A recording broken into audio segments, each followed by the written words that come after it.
நலமோடு வாழ health today. Health today நேயர்களுக்கு வணக்கம். இன்னித்த டாபிக் இன்டர்மிட்டன்ட் ஃபாஸ்டிங் இல்லை டைம் ரெஸ்ட்ரிக்டட் ஈட்டிங். இந்த மாதிரி 2 பேர் இருக்குது. அதுக்கு என்ன அர்த்தம் அப்படின்னு பார்த்தீங்கன்னா, இன்டர்மிட்டன்ட் ஃபாஸ்டிங்னா நடுவில் உணவு எடுக்கிறோம், அப்புறம் ஃபாஸ்ட் பண்ணுறோம். இதில் கிளாசிக் எக்ஸாம்பிள் நிறைய விதம் இருக்குது, பட் நம்ம பேச போகிறது ஒரு எக்ஸாம்பிள். 16 மணி நேரம் ஃபாஸ்ட்டு, 8 மணி நேரம் அந்த பீரியட்குள்ளே சாப்பிடலாம். பட் இந்த 16 மணி நேரம் ஃபாஸ்ட் சாயங்காலமே ஆரம்பித்து காலை உணவு சாப்பிட்ற மாதிரி அந்த டைமை நம்ம அட்ஜஸ்ட் பண்ணணும். இப்போ பார்த்திங்கன்னா 8 மணிக்கு நீங்கள் பிரேக்ஃபாஸ்ட் எடுப்பீங்கன்னா 8 மணி சாயங்காலம் 12 மணி நேரம். ஸோ 4 மணிக்கே சாப்பிட்றத நிறுத்திங்க. அப்போ தான் 8 மணிக்கு நீங்கள் பிரேக்ஃபாஸ்ட் எடுக்கலாம். நிறைய பேர் இன்டர்மிட்டன்ட் ஃபாஸ்டிங் ஆரம்பிக்கிறவங்க என்ன நினச்சிக்கிறாங்கன்னா, நம்ம ராத்திரி 10 மணி வரலாம் சாப்பிட்லாம், அப்போ 10லேருந்து 10 நம்ம தூங்கிடலாம், அப்போ 12 ஹவர் போயிடுச்சு, அப்புறம் இன்னும் ஒரு 4 மணி நேரம் தானே, நம்ம எழுந்து 2 மணிக்கு சாப்பிட்லாம் அப்படின்னு நினைக்கிறாங்க. அது தப்பான கருத்து. இன்டர்மிட்டன்ட் ஃபாஸ்டிங் பண்ணுறவங்க காலை உணவு கட்டாயம் எடுக்கணும். அப்போ தான் அந்த ஃபாஸ்டிங் ஃபுல் பெனிஃபிட் கிடைக்குதுன்னு நிறைய ரிசர்ச் ப்ரூவ் பண்ண ஆரம்பிச்சிடுச்சு. ஸோ டெஃபினட்டாக 4 or 5 அவங்களுக்கு உணவு முடிஞ்சிடுது. அடுத்த உணவு காலையில் 8 இல்லை 9 மணிக்கு தான். அண்ட் இந்த 9 மணிலேருந்து இல்லை 8 மணிலேருந்து 4 மணி, இல்லை 9 மணி காலையிலேருந்து சாயங்காலம் 5 மணி, இது 8 hours. இந்த டைமில் என்ன தப்பு பண்ணுறாங்கன்னா, எல்லாரும் 1 மணி நேரத்துக்கு 1 மணி நேரம் என்ன வேணால் சாப்பிட்லாம், ஏன்னா நாங்கள் ஃபாஸ்ட் பண்ணுறோம் இல்லை அப்படின்னு நினச்சிக்கிறாங்க. அப்படி கிடையாது. அதுலேயும் ஒரு சயின்ஸ் இருக்குது. நம்ம இந்த 8 மணி நேரத்துக்குள்ளே 2 உணவு 1 ஸ்நாக் இவ்வளோ தான் பண்ண முடியும். ஸோ 2 உணவுலேயும் உங்களுக்கு காய், பழம் ப்ளஸ் புரத சத்து உள்ள உணவு தேவை. இந்த ஸ்நாக்கில் உங்களுக்கு இந்த நட்ஸு, ஃப்ரூட்ஸு இதெல்லாம் தேவை. ஸோ இந்த மாதிரி தான் நம்ம பிளான் பண்ணோம்.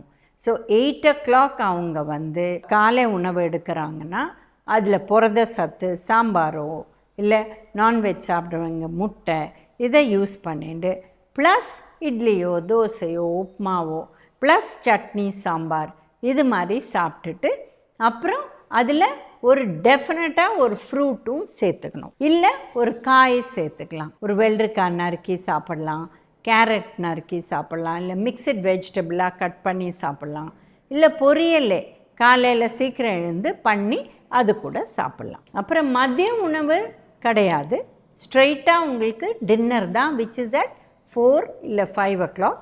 நீங்கள் 8 மணிக்கு ஆரம்பித்தா 4 o'clock, 9 மணிக்கு சாப்பிட ஆரம்பிச்சிங்கன்னா 5 o'clock நிறுத்திடணும். அப்போது அந்த டைமில் உங்களுக்கு இதே மாதிரி சப்பாத்தி இல்லை இட்லி, தோசை, ரைஸு எது சாப்பிட்றீங்களோ சாப்பிட்டு அதோட புரத சத்து உள்ள உணவு, காய்கறி, தயிர் எல்லாம் தேவைப்படுது. ஸோ இந்த நடு மத்தியான ஸ்நாக் 8 hours, இப்போ 8 மணிக்கு ஆரம்பிச்சிங்கன்னா 12 மணி, 9 மணிக்கு ஆரம்பிச்சிங்கன்னா 1 மணி, இந்த டைமில் இந்த ஸ்நாக்ஸில் ஃப்ரூட்ஸு, நட்ஸு, காஃபி, டீ இல்லை பால் அந்த மாதிரி ஐட்டம் எடுத்துக்கலாம். ஸோ இது ரொம்ப முக்கியமான கருத்து. எல்லோரும் என்ன பண்ணுறோன்னா, நான் ஃபாஸ்டிங் பண்ணுறேன்னு சொல்லிவிட்டு 1 ஹவருக்கு 1 ஹவர் 8 மணிக்கு சாப்பிட்றது 9, 10 அந்த மாதிரி சாப்பிட்றாங்க. அது தப்பான கருத்து. இப்போ இதில் என்ன பெனிஃபிட்ஸ் அப்படின்னு பார்த்திங்கன்னா, கரெக்டாக பண்ணினா ப்ளஸ் எக்ஸசைஸும் பண்ணி தேவையான புரத சத்து, தேவையான நார் சத்து, ஸோ 5 ஃப்ரூட் குரூப்ஸ் இருக்குது, 5ஐயும் நம்ம இன்க்ளூட் பண்ணணும் இந்த 8 ஹவர்ஸ்க்குள்ளே 2 மீல் அண்ட் 1 ஸ்நாக்கில். ஸோ ஃபர்ஸ்ட் ஃபுட் குரூப் பார்த்திங்கன்னா ரைஸ், இந்த தானியங்கள். செகண்ட் பார்த்திங்கன்னா புரத சத்து உள்ள உணவு. 3வது வெஜிடபிள்ஸ். 4வது ஃப்ரூட்ஸ். 5வது dairy products, milk and milk products. So 5 உணவையும் தேவையான அளவு. இப்போ பால்னு எடுத்திங்கன்னா 400 ml ஒரு நாளைக்கு. ஸோ பால், தயிருக்குள்ளே அதில் ஃபிட் பண்ணணும். காயின்னு எடுத்திங்கன்னா minimum 3 to 4 cups a day, அதுவும் ஃபிட் பண்ணணும். ஃப்ரூட் 1 கப் இல்லை ஒரு பெரிய ஒரு ஃப்ரூட் அந்த மாதிரி, ஸோ அதையும் ஃபிட் பண்ணணும். And rise of course lesser quantities, நிறைய பருப்பு.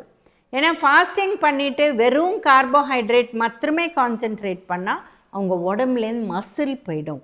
அது ஹெல்த்தியே கிடையாது. அதனால கரெக்டாக பண்ணணும், எக்ஸசைஸும் பண்ணணும், so that muscle strength maintain ஆகும். இந்த மாதிரி பண்ணால் நிறைய ஹெல்த் பெனிஃபிட். வெயிட் லாஸ் வருது, அவங்களுக்கு கொலஸ்ட்ரால் கண்ட்ரோல் வருது, அவங்களுக்கு டயபெட்டிஸ் ரிவர்ஸ் கூட ஆகுது. இந்த மாதிரி ஏர்லி ஸ்டேஜஸில் பாசிபிள். யாருக்கு நிறையா இந்த மாதிரி இன்சுலின் எடுக்கிறாங்க, இந்த டேப்லெட்ஸ் எடுக்கிறாங்கன்னா டாக்டர், டயட்டிஷியன், பேஷண்ட் மூணும் ஒர்க் பண்ணோம். ஏன்னா ஃபாஸ்டிங் பண்ண அவங்க லோ சுகருக்கும் போகக்கூடாது, ஹை சுகரும் போகக்கூடாது. ஸோ இவங்க சாயங்காலம் 4-5 மணிக்கு நிறுத்திட்டு மறுநாள் காலையில் தான் சாப்பிட போகிறாங்க. ஸோ இனிஷியலாக அவங்களுக்கு ப்ளட் டெஸ்ட் எடுத்து, இல்லை கண்டினியூவஸ் குளுக்கோஸ் மானிட்டர்னு ஒன்று கிடைக்கிது, அதை போட்டு அது எவ்ரி 2 to 5 minutes உங்களுக்கு ரீடிங் பார்க்க முடியும். அதில் லோ சுகர் போகாத இருக்கா, இதெல்லாம் பார்த்துட்டு தான் அவங்க செய்ய முடியும். டெஃபினட்டாக இன்சுலின் எடுத்துக்கிறவங்க அப்படியே ஃபாஸ்டிங் ஆரம்பிக்கவே கூடாது, ஏன்னா லோ சுகர் போயிடும். அதே மாதிரி டயபெட்டிஸ் இருக்கிறவங்க கூட இந்த மாதிரி டாக்டர் கன்சென்ட்டோடு தான் ஆரம்பிக்கணும், இல்லைன்னா பண்ண வேண்டிய அவசியமே கிடையாது. பட் வெயிட் லாஸ்க்கு டெஃபினட் பெனிஃபிட். பட் நீங்கள் இதை ஆரம்பிக்கிறதுக்கு முன்னாடி ஒரு ஜென்ரல் ஃபிசிஷியனை பார்த்து உங்கள் ஹீமோக்ளோபின் கரெக்டாக இருக்கா, ஹெல்த்து கரெக்டாக இருக்கா, இம்யூனிட்டி கரெக்டாக இருக்கா, இதெல்லாம் பார்த்துட்டு அப்புறம் ஆரம்பிங்க.